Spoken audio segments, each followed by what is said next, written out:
Welcome in, Edmonton Oilers fans, Rush Hockey Podcast fans, and all fans from around the NHL. My name is Sam.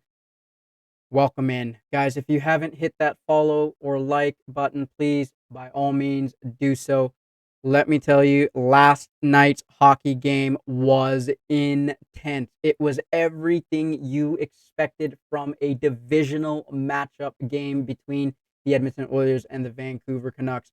There was a lot of nastiness in this game. There was a lot of calls that were blown on both sides. But on top of that, there were also some potential serious injury type plays. And you know what? The league is going to be handing out some suspensions. Connor McDavid is going to get one, and I'm pretty sure Tyler Myers is going to get the other. This game was a affair that was for the ages.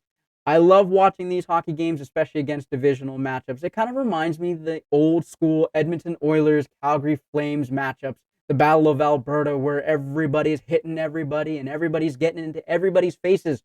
Well, we got that last night. In the first period, we got Vancouver coming out flying against an Edmonton Oilers team who is on the last game of a brutal cross the country map schedule. They had to play in several different time zones, fly to different cities every other day. This was the last stop before they come home, before their homestand, 5-6 game homestand. And you could see the Vancouver Canucks came out flying. Quinn Hughes got 2 goals in the first period.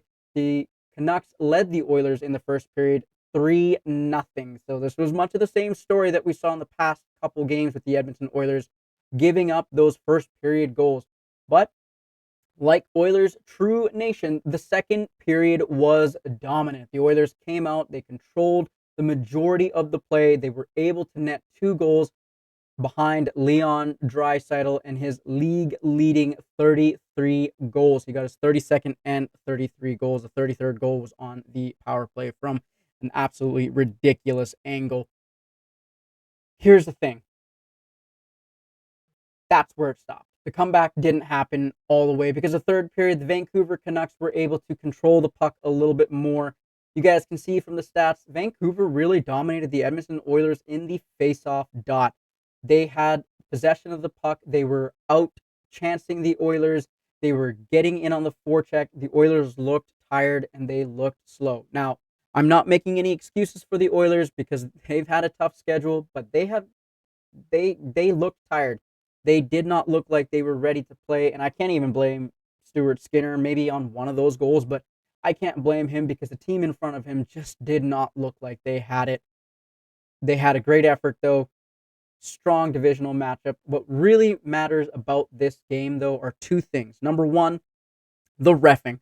The reffing in this game was a little bit questionable, and I can say that for both sides because there were calls that the refs should have made on either side of the play. This is what added to the tension being built up in the game. Now, there is tension because they are divisional rivals, but the tension seemed to be mounting to a level of aggression that could have been avoided had the right calls been made. The second thing was at the end, dying seconds of the third period, Oilers are trying to tie the game, and we see a fray in the middle of the ice in the offensive zone. Connor Garland and Connor McDavid kind of going at it, laying on top of each other a little bit. Connor McDavid not happy with it, turns around, cross-checks Connor Garland in the face. In that scrum, we see on the side, Tyler Myers also cross-checks Evan Bouchard in the face. Now, Wes McCauley, I love Wes McCauley when he calls games because he always has some humor to what he's calling. But Connor McDavid and Tyler Myers both got match penalties, and then everybody else on the ice got 2 penalties or 2 minutes for roughing. So the way he called it, go look it up on the highlights. Everybody else got a penalty that was on the ice. However, the refs should have called the penalty prior to when they saw Connor Garland and McDavid wrestling in the middle of the ice. That's when you blow the whistle and you say, we're going to stop it right here so no other things happen. Because me personally, as an Edmonton Oilers fan and as a hockey fan, I don't want to see injuries happen to any player, regardless of what team you are. You could be a super pest or a superstar. There is no place in the game for plays that injure another player directly. And I get it. Frustrations happen. Emotions run high, especially in these divisional games. But there's no need for that. There's no room for that. I don't think that's acceptable. So the Edmonton Oilers should be getting a phone call very soon. Connor McDavid should be getting a phone call very soon. Potentially the league handing out a suspension. I am thinking this is going to be a 2-game suspension. We won't know until the league releases it. Tyler Myers should also be getting a suspension. I again think this should be 2 games, mainly because regardless of name, it's the act of cross-checking somebody in the face full force with your stick. That is an attempt to injure. It does not belong in the game. So, like I said, super pest or superstar, no matter what team you are, that should not be in the game. There's a few other calls throughout the game that should have been called for Vancouver and for Edmonton. They kind of got away with a few of them there. They let the boys play, but there's a limit, and that was it. Oilers fans, the Washington Capitals are coming into town on Tuesday. You're going to be playing against Alexander Ovechkin, who is going up against Wayne Gretzky's goal record. He's 20 goals away. He's going to get there. I'm thinking he's going to get there this season. So that'll be a fun, exciting game, but most likely you will not have Captain Connor McDavid with you. I wouldn't be surprised if he is given a suspension.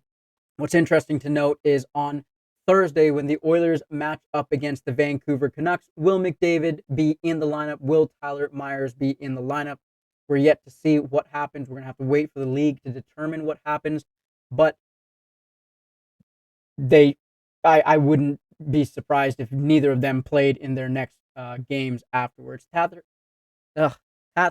Demko played outstanding. I now see why easing him back into playing was a good idea. He's such a quality goaltender, and I'd like to see more of him. Personally, guys, as an Edmonton Oilers fan, I'd like to see the Vancouver Canucks in the playoffs. You know why? Because it's a divisional matchup, and it just makes hockey that much more interesting to watch. So if you're a new fan or an old fan, you're going to want to see a lot of these divisional rivalries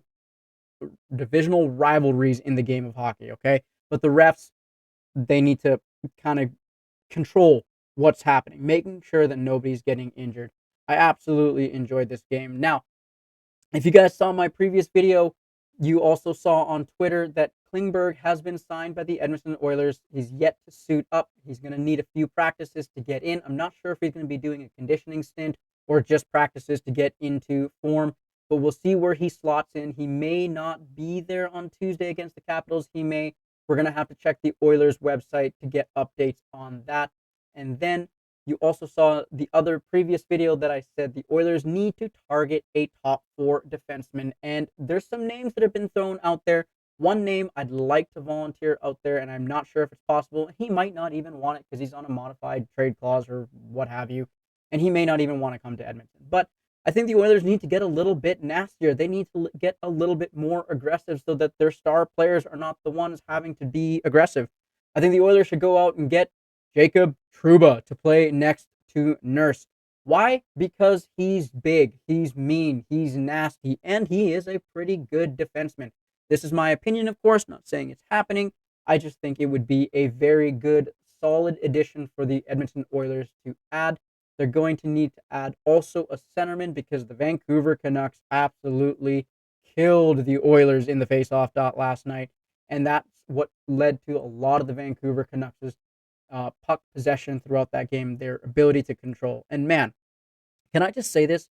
If we're looking for quality all-star defensemen, whether you are an Oilers fan or a Vancouver Canucks fan or just a fan of the NHL or any other team, Quinn Hughes, man, oh man, that guy can skate. He is an outstanding defenseman, so we've got to watch out for him.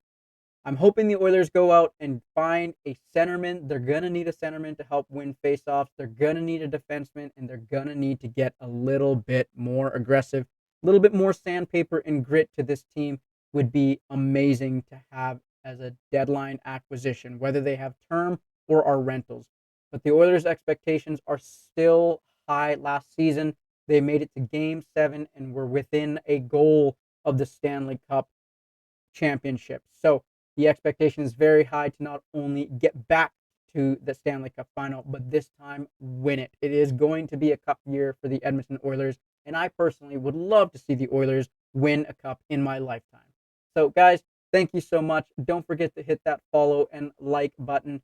You guys have all been amazing. I hope to catch you on the next video.